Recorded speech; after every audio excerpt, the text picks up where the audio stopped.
오늘 이 아침에 하나님께서 저와 여러분에게 주시는 말씀은 요나서 1장 1절에서 17절 말씀으로 요나가 여호와를 피하여 도망감 1-1강 첫 번째 시간 오늘부터 요나서를 함께 공부를 해보기를 원합니다.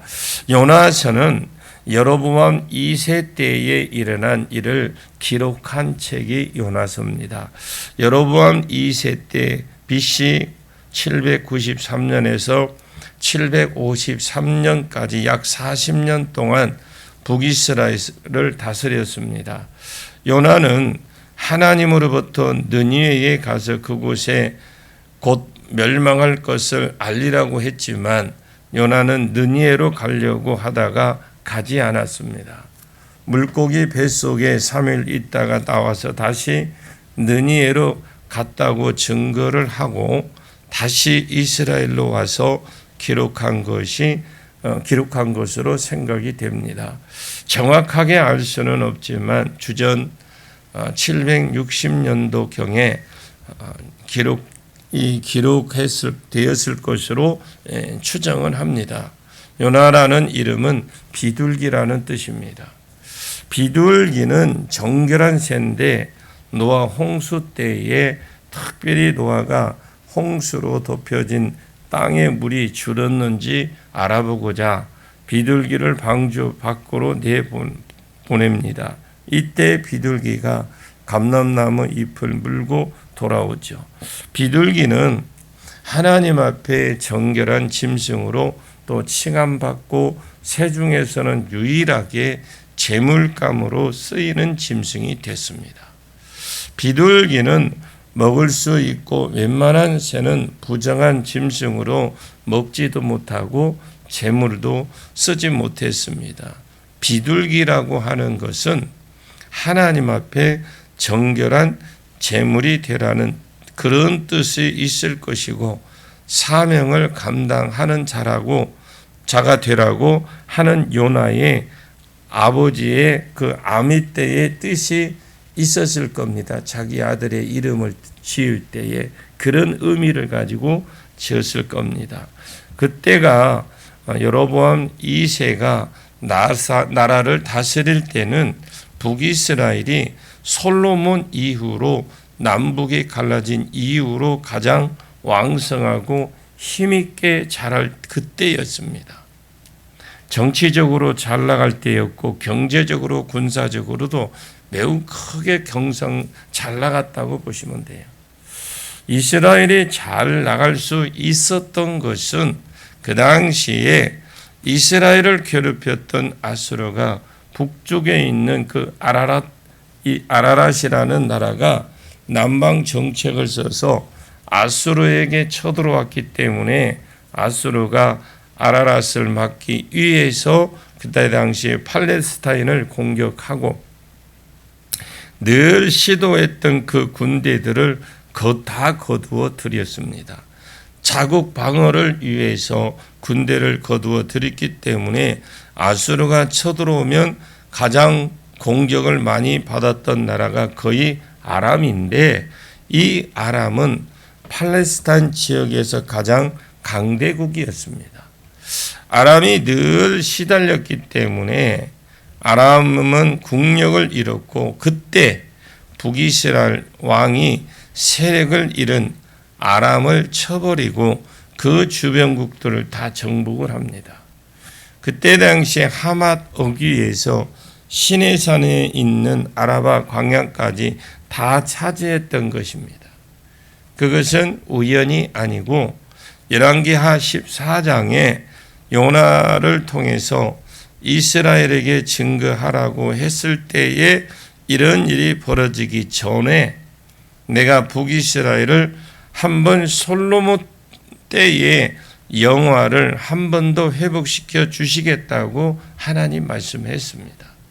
이스라엘 백성이 워낙 하나님을 섬기지 않았기 때문에 하나님이 많이 치셨는데 많이 치시다가 신앙이 없다고 친다고 되는 것이 아니구나 하고 복을 주기 위해서 치다가 달랬다가 하셨는데 달래보면 돌아오려나 해서 지금 그들이 부하게 해주고 나라가 강성하게 해주고 부하게 해주셔서 하나님이 달래는 중이었습니다.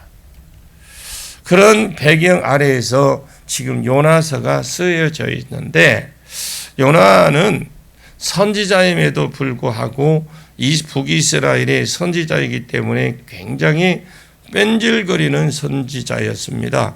북이스라엘 엘리야 선지자가 죽은 지 얼마 되지 않았을 때이고요. 이 엘리야와 엘리사 선지자 때까지만 해도 선지자는 신실했습니다. 북이스라엘이 타락하면서 선지자들도 타락해 간다는 것을 슬슬 느껴질 그때 중간쯤에 인물이 바로 요나입니다. 그 뒤에 선지자들은 완전히 타락을 했고요. 요나서의 이름이 비둘기인데 하는 짓은 비둘기인지 까마귀인지 이상한 정체를 가진 요나서에 나오는 요나다, 이렇게 보시면 되고, 좋은 말을 외치라고 하면 잘 외치고 자기가 마음에 별로 안 드는 것 같으면 외치지 않고 마음에 안 든다고 삐져서 하나님 상대로 원망하기도 했던 요나입니다. 내가 성내는 것이 합당하냐 했을 때 왜 나는 성내면 안 됩니까? 성도 못 냅니까? 죽기까지 할지라도 나는 성내다가 죽으렵니다 하고 반항하기도 했던 요나입니다. 오늘 본문 1절과 2절을 같이 보겠습니다. 여호와의 말씀이 아미떼의 아들 요나에게 임하니라. 이르되 너는 일어나 저 큰 느니에로 가서 그것을 향하여 외치라. 그 악독이 내 앞에 상달되었음이니라 하시니라. 성경에 나오는 요나가 받은 두 번째 음성, 첫 번째는 이스라엘 회복시켜 주겠다고 음성을 들었고, 두 번째는 임한 음성은 이스라엘에게 주신 음성이 아니고 아수르를 향하여 주신 음성이죠. 그래 2절에 보시면 느니에는 이스라엘 백성을 늘 괴롭혀 오던 아수르 나라의 수도입니다. 느니에가 망한다라는 것은 아수르 나라 전체의 죄 때문에 하나님의 심판받아 망한다라는 겁니다. 그때 당시에 아수르는 세계를 정복했기 때문에 정말 잘 나갈 때가 100년 전쯤에 있었던 왕들이 세상을 거의 정복해 놓았던 겁니다. 그때 이후로 아수르가 교만해졌습니다. 하나님도 없고 세계에서 제일 잘 살았으니까 나라가 성적으로 음란하고 사회적으로도 여러 가지 죄로 인해서 하나님께서 아수르를 심판해야 되겠다, 이렇게 생각하고 있었죠. 그때 당시에 아수르에게 세 가지 벌이 임하는 중이었습니다. 하나님이 아수르에 대한 벌이 첫 번째, 아라랏이 침략하고 쳐내려왔죠. 이 아라랏과의 전쟁이 빨리 끝나지를 않았던 거예요. 의외로 장기와 긴 전쟁이었습니다. 왕이 두세 명 바뀔 정도로 이 전쟁이 길었습니다. 아라랏과 전쟁으로 인하여 아수르 사람이 많이 죽었고 국력도 많이 쇠약해졌고, 그 당시만 5년, 햇수르는 6년 가까이 아수르 안에 전염병이 돌았습니다. 그리고 BC 713년 6월 15일에 완전한 일식 현상이 한 번 일어났어요. 그때 세상이 캄캄한 어둠에 뒤덮인 적이 있었고, 마태복음 2장에 그때에 동방에서 박사들의 별을 보고 예수님의 탄생을 마치고 찾아왔는데, 그때 동방 박사들은 공부를 많이 했던 박사들이 아니고 그냥 점성술가들입니다. 아수르와 바벨론 이런 나라들은 이 점성술이 뛰어난 나라들이었습니다. 그래서 이스라엘이 생긴 신중에서 네판, 식군, 기윤, 등의 별들이 있는데 점성술 관계된 이런 신들이고, 바벨론은 아수르 쪽에서 온 신들 약 50% 정도는 해, 달, 별들을 천재하고 관계된 신이다. 이 정도로 점성술이 활기를 나라입니다. 동방 박사들은 점성술가들인데 갑자기 일식 현상이 일어나 세상이 캄캄한 어둠에 완전히 뒤덮여 놓으니까 그때 당시의 심판의 징조로 알려진 겁니다. 아수르의 문헌에 보면은 신의 진노가 아수르에게 임했다, 그런 분위기였다고 합니다. 이것은 완전히 심판이 아니고 심판 전에 하나님이 그들을 괴롭힌 것이지 완전히 심판은 아닙니다. 완전한 심판은 요나서 3장 4절에 요나가 그 성읍에 들어가서 하루 동안 다니며 외치어 이르되 40일이 지나면 느니에가 무너지리라 하였더니, 그러면 요나가 부름받아서 그곳까지 가는 것이 예를 들어 보름이라고 치더라도 하나님은 한두 달 후에 아수르를 그들의 죄악이 무엇인지는 모르겠지만 죄 때문에 완전히 심판하시려고 한 것이 2달 남았습니다. 하나님이 치신 것들이 2달 전에 아라랏도를 통해서, 전염병을 통해서, 일식을 통해서 별을 보기 좋아하는 사람들에게 어두운 징조를 보여주는 가운데 2달 후에 하나님이 아수르를 치려고 했습니다. 요나서 4장에 결과적으로 회개를 합니다.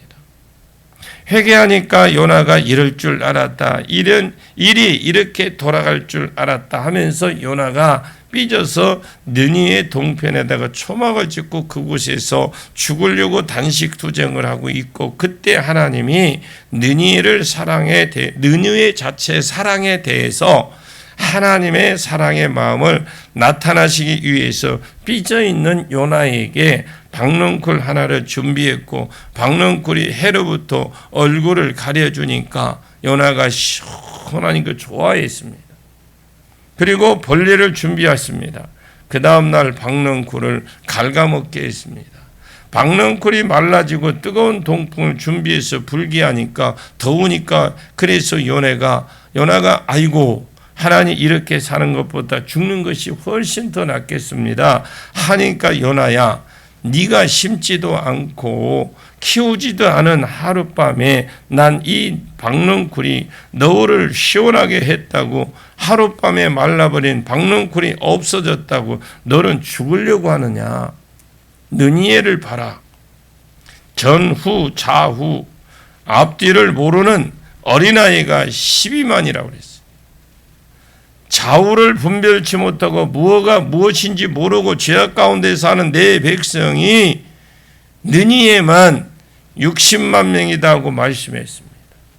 이 사람들이 나는 이스라엘만 사랑하는 것이 아니고 아수르도 내 앞에서 옛날에 선을 행하고 잘 살았을 때도 있었는데, 아수르는 정통 셈의 후손입니다. 아르박사스의 후손인데, 아수르가 어떤 때는 내 마음을 그렇게 좋아하고 좋게 하고 시원하게 했던 적이 있다라는 거. 하나님이, 나는 공의의 하나님이기 때문에 죄가 참은 내가 지금 심판할 수밖에 없다. 그러나 내가 아수르를 아끼고 사랑하는 것이 무엇이 합당치 아니하냐, 하나님이 요나에게 말을 합니다. 요나 때에도 하나님의 마음은 각 나라에 가 있었습니다. 내가 이것을 아끼는 것이 합당하지 않냐.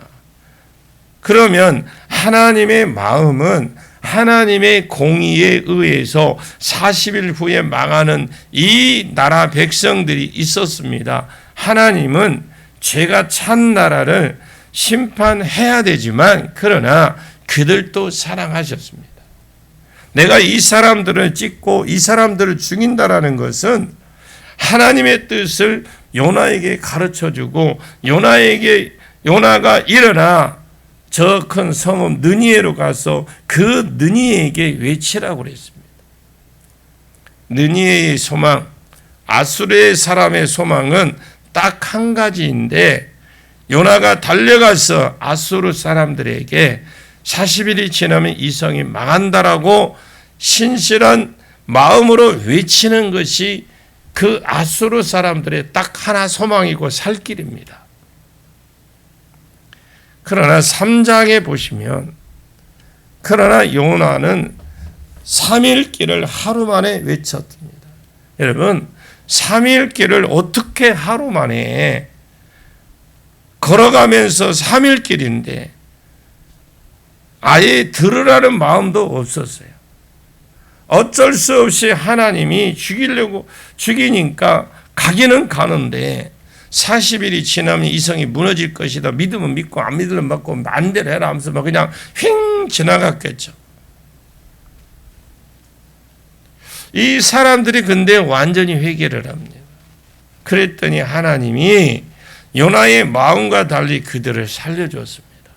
그러면 이 죄악 가운데 있는 느니웨 백성들이 아수르 사람들이 살 길인 요나가 말씀을 증거해 주는 것을 유일하게 이것밖에 없습니다. 사도행전 말씀에 아덴 사람은 철학에, 고린도 사람은 돈 버는데 에베소 사람은 음행에 미쳐 있었습니다. 그러면 이 나라들이 살 길은 바울이 달려갔던 것밖에 없어요. 바울이 가서 전해주는 것밖에 없었어요. 바울의 맨발로 쫓아다니면서 복음을 전하는 것, 그리고 바울과 함께 팀된 자들이 함께 그 일에 동력해 주는 것만이 그때 당시 돈 버는 데 미쳐있고 고린도의 음란에 미쳐있고 예배소로 그들이 살 길이 그때 당시에 철학에 빠져서 인생의 헛된 학문에 빠져서 온 시간과 돈을 거기에 다 쏟는데 아덴 사람들이 살 길이 바울과 그 일행들이 가서 전해주는 것밖에 없었어요. 요나의 선택이 나옵니다. 3절을 봅니다.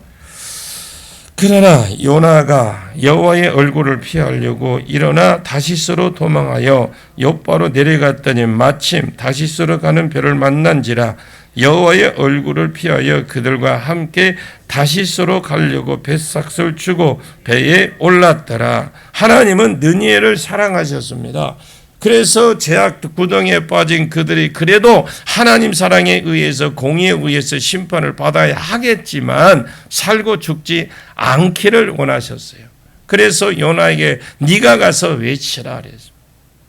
요나가 앞에서는 말씀대로 잘 외쳤습니다. 열왕기하 14장에 이스라엘의 영토를 하맛 어귀에서 아라바 광야까지 회복시켜 주시겠다는 그 말씀을 누가 들어도 좋은 말이고 자기 백성을 향한 말이었습니다. 그래서 외쳤습니다. 그러나 느니에에게 가서 외치는 것은 하지 않겠다라는 거예요.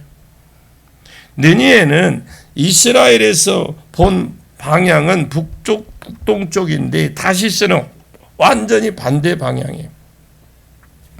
요나가 왜 가지 아니하였느냐?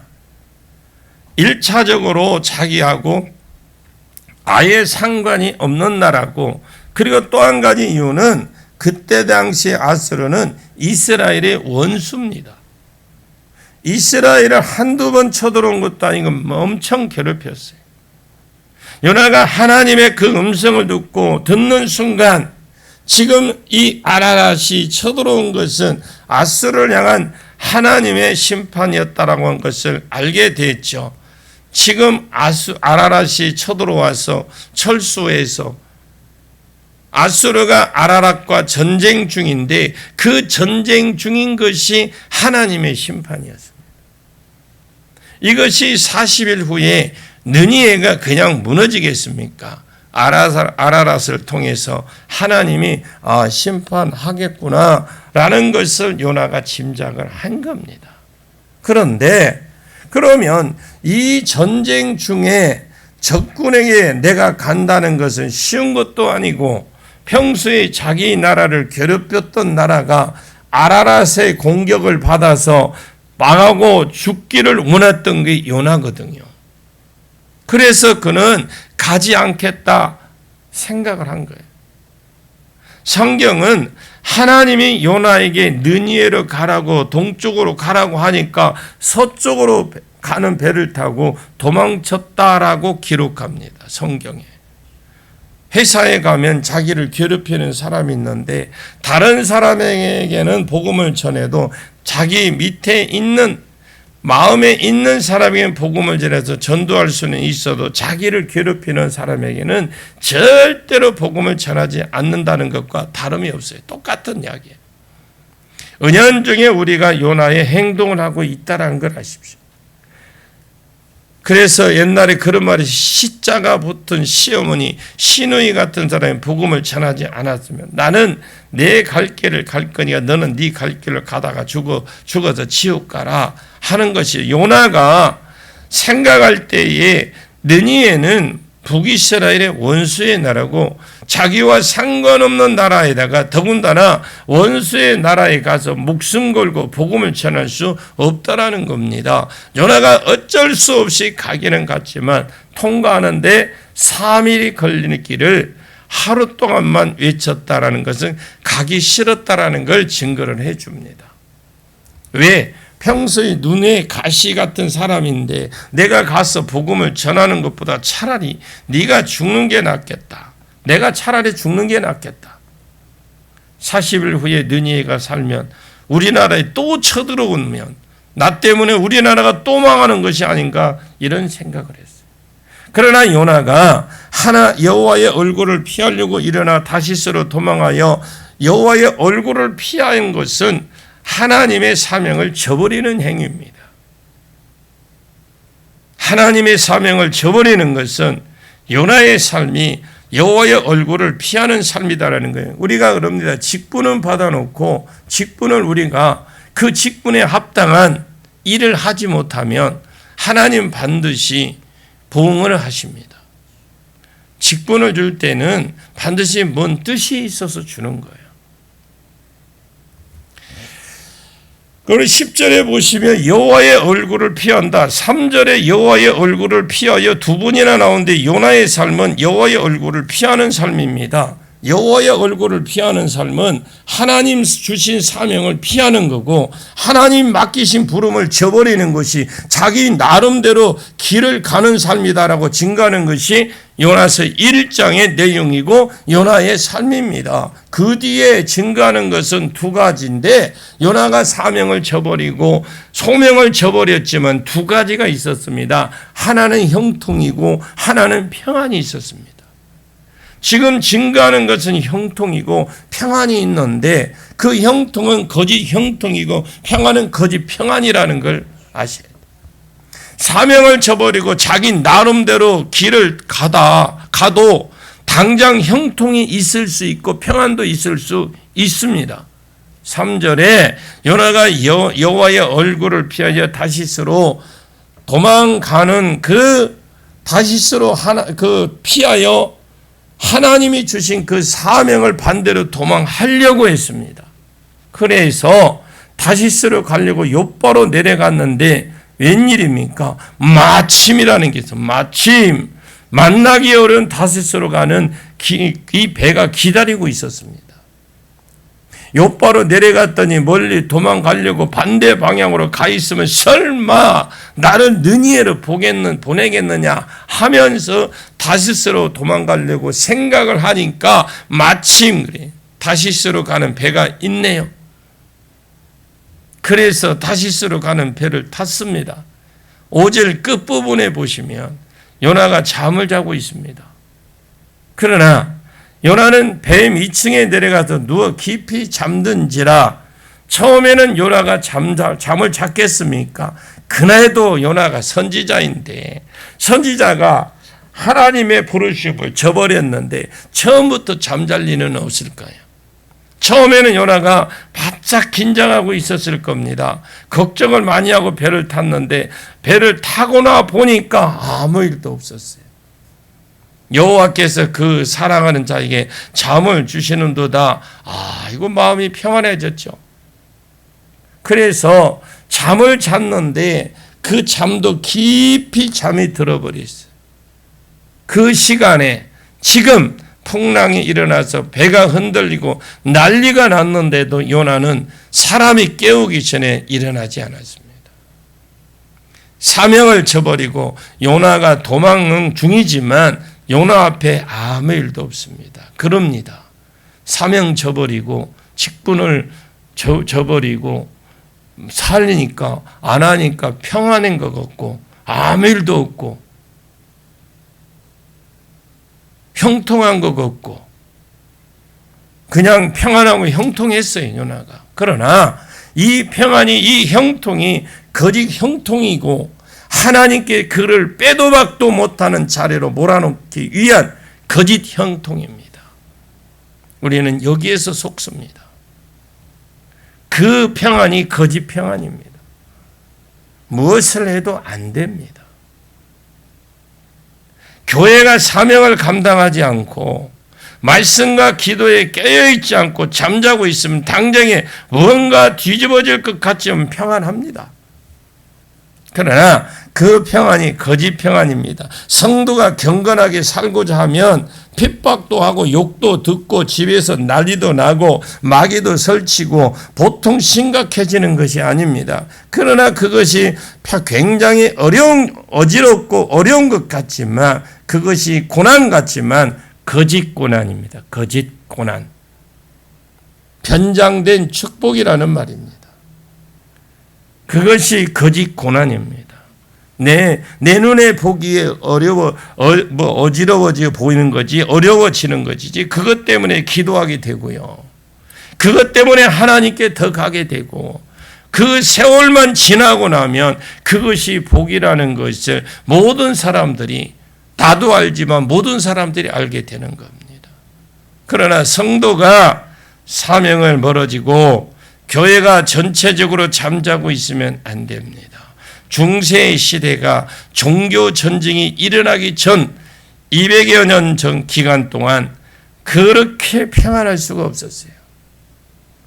평안하고 복음을 전하지 않고 아무도 받는 것도 없고 교권도 굽어지고 있었고, 그것이 나중에 종교 전쟁으로 발전이 돼서 이제 나라가 어렵기 시작이 됐던 겁니다. 결국 그 평안이 거짓 평안이고 그 형통이 거짓 형통인 것을 요나가 그걸 모른 거예요. 사명자도 마찬가지예요. 교회 안에 직분자도 마찬가지예요.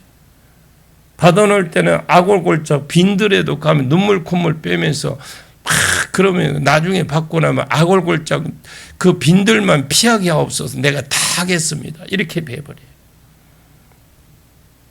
우리 4절만 봅시다. 4절 시작.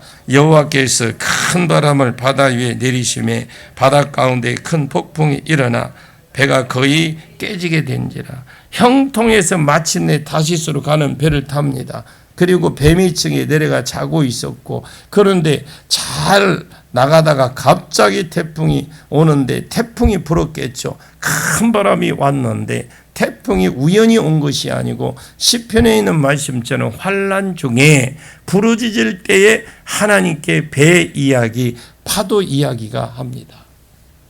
하나님의 폭풍을 일으켜서 배 타는 사람들이 지금 선장과 성객들로 하여금 여호와께 부르짖게 만들고 부르짖을 때에 소망의 항구로 인도하시는도다.